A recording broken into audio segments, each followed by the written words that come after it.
Assalomu alaykum qadrli muxlislar. Bugungi hikoyamiz sizni biroz titratishi mumkin.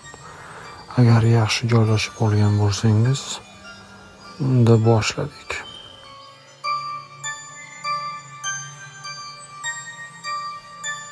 Kechqurun soat 2:17 da qattiq yomg'ir yog'ayotgan edi.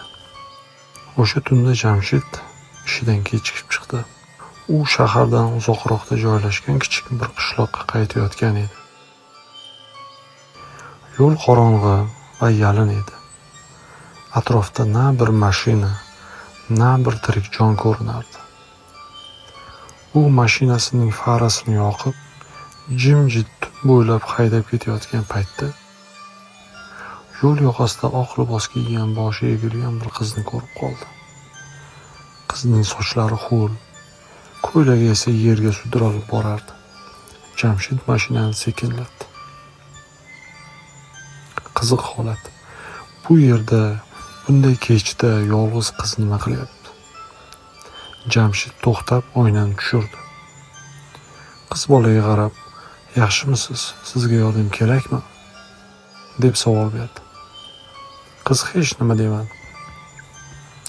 Faqat asta boshini ko'tardi. Uning ko'zlari qora, chuqur va g'amgin edi. U faqat barmog'i bilan oldingi o'rindiqqa ishora qildi. Jamshid ikkilanib turdi, lekin insoniylik tuyg'usi ustun keldi. U qizni ichkariga taklif qildi. Qiz jim faqat ro'molining uchini siqib mashinaga chiqdi. Qizdan hech qanday hid kelmasdi, na atir, na yomg'ir hidi. U nimadir aytmoqchi bo'lgandek og'zini ochdi, ammo sukut saqladi. Mashina harakatlana boshladi. Oradan bir necha daqiqa o'tgach, Jamshid ko'z qiri bilan qizga qaradi. U yo'q edi. Oldingi o'rindiq bo'sh. Jamshidning yuragi urmay qoldi. U to'satdan mashinani to'xtatdi. Nafas ola olmasdi. Orqasiga o'girildi. U yerda ham hech kim yo'q. Qiz butunlay g'oyib bo'lgandi. Ammo yana bir g'alati narsa bor edi. Oldingi o'rindiq ho'l edi. Go'yoki kimdir u yerda o'tirgan. Faqat bir necha soniya oldin. Jamshid tebranayotgan qo'llari bilan rulni mahkam ushlab oldi. Birdaniga qulog'iga qizning shivirlagan ovozi eshitildi. "Uyga yetkazib qo'yding. Endi sening navbating." Mashinaning faralari o'z-o'zidan o'chib qoldi. Qizning shivirlagan ovozidan so'ng mashina ichida qorong'ulik hukmronlik qildi. Faralar o'chgan, dvigatel to'xtagan edi. Jamshid nima bo'layotganini tushuna olmay, qo'llari bilan kalitni burdi. Hech narsa bo'lmadi. Mashina o'likdek jim edi.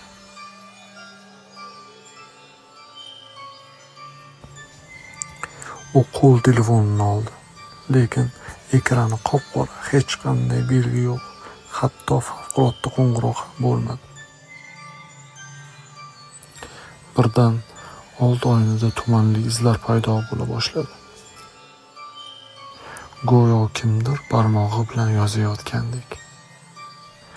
Jamshid ko'zlarini katta ochib qaradi. Yozuv asta-sekin paydo bo'ldi.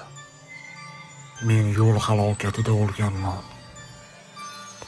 Sen ham shu yo'ldan o'tasan."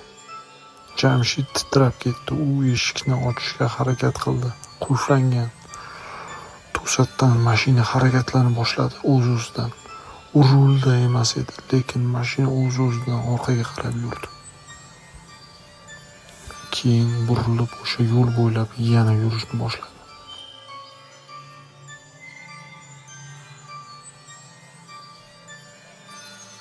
Mashina tezlashdi. 80-100-120 km/soat.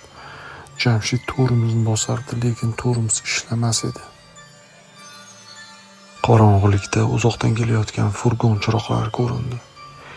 Mashina to'g'ri unga qarab borardi. Jamshid qichqirdi. Furgon bilan to'qnashishga bir soniya qolganda birdan hammasi jim bo'ldi. U uyg'ondi. Oyna ortidan quyosh nurlari kirib turardi. U o'z o'rindig'ida edi. Nafas olib, boshini ushlab o'rnidan turdi. Tush ekan. Ammo u o'z oynasiga qaradi. Oyna yuzasida bug'langan joyda shunday yozuv bor edi. Bu faqat boshlanishi. Va deraza tokchasida oq libosdan bir parcha mato yotardi. Yomg'irda ho'l bo'lgancha. Jamshid ertalabki tush ko'rinishini unutishga harakat qildi. Ammo har safar ko'zlarini yumsa o'sha qora ko'zli qiz, oynadagi yozuv, ho'l mato hammasi yana jonlanardi. U buni faqat tush, tasavvur deb o'yladi. Lekin yuragidagi noaniqlik hissi kuchayib borardi. Shu kuni kechqurun u o'sha yo'l bo'ylab yana haydashga majbur bo'ldi. Bu safar kun yorug' edi, ammo ko'nglida g'alati og'irlik bor edi. Xuddi kimdir uni kuzatayotgandek. Yo'lning o'sha qismini yaqinlashtirganda u sekinladi.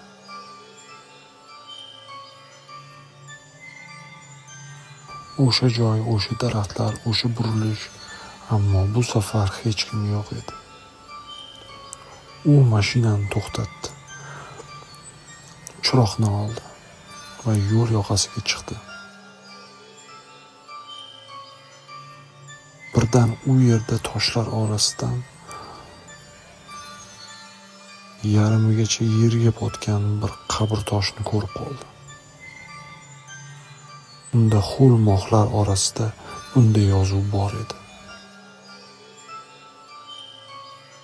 Madina Usmonova 2002-yil 2022-yil yo'l halokatida vafot etgan.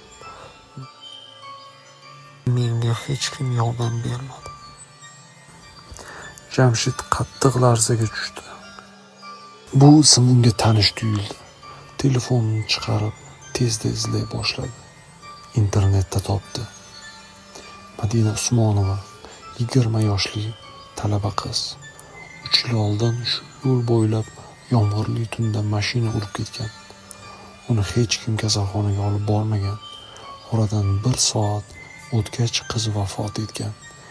Lekin eng qo'rqinchlisi, maqolalarning birida guvohlarning aytishicha, qizni urib ketgan odam mashinadan tushmagan.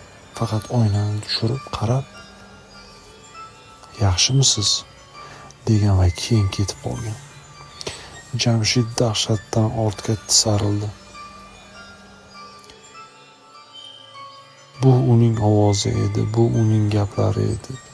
U o'sha tunda 3 yil avval qizni ko'rgan, lekin yordam bermagan edi. U birdan anglab yetdi.